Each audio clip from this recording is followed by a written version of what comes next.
Hey guys, Carl here again, and we're talking about the FAS Pack. I'm going to do a little bit more of an in-depth kind of show and tell on this. We're going to get into the nuts and bolts of this thing and pretty much all the features that I can think of. First of all, we'll get into the actual construction of it, the actual materials. Greg and I touched on it in another video. All this laser cut moly material, this is a material called Squadron, and it accepts a laser cut extremely well. It cauterizes very well, meaning it melts, and it just makes a very, very durable laser cut moly slot. And you can see we have it here on the front, top lid, the sides, and on the bottom we opted to just run 2 pieces of 1-inch webbing laid out on a moly layout. This allows you to strap various things. You can put another pocket on there, layers, sticks, whatever you want. All the sheds you might find, strap them on there. Along with the Squadron, all of the Ranger green material you see here, this is a 500D Cordura material. In many places on the pack, it's actually doubled up to create essentially 1,000 denier. Like right here on the front of these side pockets, it's doubled up, and a couple other places as well. We use YKK zippers throughout the entire pack, and on the bottom of the front you'll see that there's some little zipper garages down here with some pulls. So the main clamshell of the pack actually has 4 zippers, and what this allows you to do is get into the pack normally. Whoops, that's the top lid. Get into the pack normally from the top through the clamshell opening if you have something you need in here. But if for whatever reason you need to get into the bottom of the pack, you don't have to dig through and rummage through everything that's in the pack. You can simply come down here, grab one of those bottom pulls, and now you have access to something in the bottom of the pack if you want to use them. So we just put those there as an added feature. The kill kit, for most of us, our kill kit lives down here in the very bottom of the pack. And let's say we've found our deer and it's time to get down and dirty. Just unzip that, reach in there, grab that kill kit, pull it right out, instead of having to pilfer through everything there. So we got the zipper garages there. This little pack has 20 tab loops on it, and the tab loops are all of these little pieces of 1-inch webbing. We put them everywhere on this pack, so you can utilize in our compression kit especially. You can strap about anything you want to this thing. Any type of sticks. It doesn't matter if it's ours or somebody else's. You can configure your sticks on the pack, whether you want to run them, across. Most people split them, maybe run 2 and 2 on the sides. You can run another platform. There's even some micro stands out there now. You could probably even utilize this pack with. Just get creative with it. But yeah, 20 tab loops. You can see we've got these 2 on the top. There's 2 more there, 1 here, and then 1 down here on the bottom of the backpack straps. It's obviously mirrored on the other side. 2 on the bottom here, 2 on the sides there, 2 right there, right next to this bottom handle. We opted to put a bottom handle as well as a top handle on it. It's just another place to grab it and sling the pack around and throw it around or whatever. You could even lash something to that if you needed to, I guess. Our side pockets. This was probably, these 2 side pockets, we probably spent the most amount of time on over the last couple years, because there's a certain amount of things that we want to have immediate access to when we're setting up in the tree. Greg pointed out earlier, he keeps his camera arm, the arm, the base, his fluid head, everything right there on the outside, so you're not having to dig inside the pack at all whenever it's dark and you're trying to get set up to film. It's all right there on the outside. And like on my pack, I keep my net gaiters, gloves, my Insta360 lives right here in one of these little side zipper pouches. But we took it a step farther. If you look at the bottom of these pockets, so we've got 3/8 inch grommets on the bottom of these pockets, and they're pretty good size, and there's a reason why. So there's 4 total. So there's 1 in the zipper pocket, and then there's 1 in the sleeve pocket on both sides. So there's 4. And what that allows, number 1, is if you get water or debris or something there, it's going to drain out. But number 2, and what's really cool, is you can run a retractable gear hoist out of these pockets. You can either drop your doils or whichever one you use in this sleeve and let it feed right out through that grommet, Those grommets are smooth, they're silent, they're not going to abrade your rope or your ribbon or whatever it is on your particular gear hoist. So you can run it there, or you can put it in the zipper pocket and you can run it there as well. So that was a cool add-on. It's just a simple thing, but it makes all the difference in the world if you like to use a retractable gear hoist. This is a SAM1 material. That's kind of the tech name for it. SAM1 is what it's called. And it's essentially a 4-way stretch material.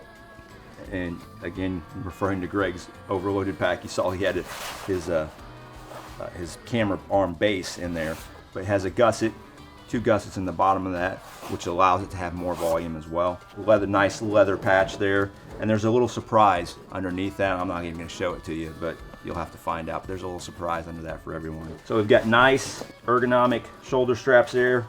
This is a small pack. It's a narrow pack, and one of the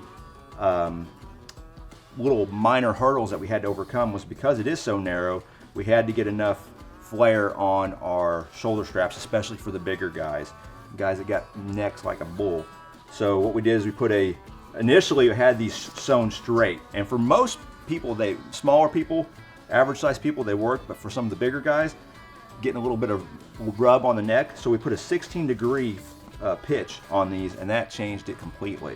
So those are sewn in at 16 degrees, moved them outboard just a little bit.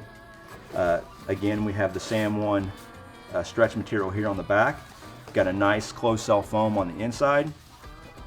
One thing we came up with, this thing will haul some serious weight if you want to, with the frame sheet inside and just the way this thing is put together. So inside of these shoulder straps is a piece of 2-inch webbing that runs all the way down to here. So that 2-inch webbing is trapped in multiple stitches throughout the build process of this, and these bar tacks as well. These aren't coming out. I mean, they are in there, and that 2-inch webbing in there really makes it pretty much bomb-proof. Got a nice air mesh back here on the back side. We put a little V-stitch in it for just a little bit of airflow. Again, since it's not a huge profile, not against your back, it rides pretty cool for most of the time. And I mean, if you were out in 90 degrees, anything's gonna be hot, but the air mesh is very nice. And then that's pretty much for the components on the outside of the pack. So now we'll get into the frame sheet. So when you get your pack and you open it up, it's going to look just like this. Your frame sheet is actually going to be inside this back stretch pocket. In the back side, it's going to be sitting just like this when you open it up. So your frame sheet isn't where it goes just yet. And we did that to make it easier on you to make adjustments. And here on another video, I'm going to show how we make adjustments on this frame sheet. So that frame sheet with the aluminum stay is right there. Frame sheet is made out of it's a little thicker than a 16th inch HDPE material, and then it has an aluminum stay, and it will be straight, but again, you can adjust it. So again, very modular, very versatile pack. You can run this pack as a total soft pack with nothing in it if you want to. You can run it with just the frame sheet, or you can run it with both in there for maximum weight or handling capabilities. And then here is where that frame sheet's going to go. We've got our water bladder tab that we touched on earlier. This is a piece of 1.5-inch webbing with Velcro, and there's the sleeve for that frame sheet. Pretty much once you get that adjusted and get the stay how you want it, you're going to put it in there. You probably won't mess with it again. I think most people that we've had using this pack and testing this pack, I think pretty much everybody has been using the frame sheet with the stay in it. And again, we've got our 3 SAM1 pockets here, stretch pockets, 1,000 cubic inch interior here, and it's a pretty basic base foundation for about anything you want to do. Again, we put everything you need in it and nothing that you don't. Touched earlier also on our hose ports. These hose ports, one of my pet peeves that I've run into on so many packs is they may have a hose port in it, but it's this big. Like, you have to take your entire hose apart just to get it through there and then put it back together with the drinking end on it, because they're usually pretty big. So made this one plenty big enough you can shove the entire thing through there, so you can quickly add or remove a water bladder if you want. That would be pretty much it as far as the inside. So outside on these pockets, going back to the tab loops a little bit, you've got these little crescent moons right here. We have one here, and we have one here, and then if we flip it around the back, we've got corresponding ones that are essentially straight across, but just on the back of the pack. One here, and one there. So what that allows you to do is take basically any part of our compression kit, and you can essentially hook in, like I've got that compression kit hooked into that tab loop, and it's pulling through that little half moon around the pack, around the front, so you can compress something around the front as tight as you want without impeding on these outside pockets. So you're not having to compress your entire pack and not have good access to what's in these pockets. You can compress this big item that you want to just on the main body of the pack and keep these nice and relaxed and easily accessible. And to go along with that bottom one, there is a hidden, I call it hidden, but it's kind of inside the top of the back pocket. You could actually put another compression strap there. So there's a center one. And then if we wanted to get really crazy, we could go ahead and come up here to the top, and we could go with the third one. You know, I mean, you could strap a butt quarter to this thing if you wanted to and walk out with it. I don't think it'd be an issue at all. There's so much versatility just with the pack as it sits, but when you start adding our 6-piece compression kit to it, it just, my gosh, you can sit there for hours and just play around with different, you know, configurations of how you want to run it. Just play around with it. It's just really, really versatile. Another neat thing about this pack, in conjunction with our compression kit, so this is one of the 2 male-female buckle pieces right here. And if you notice on this pack, we did not put a waist belt on this thing.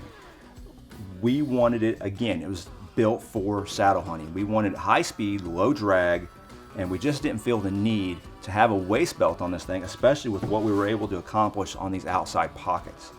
So if you wanted to run a minimalist waist belt for whatever reason, you absolutely can. You can take one of the male-female pieces from the compression kit, and you can take, it's got on it already.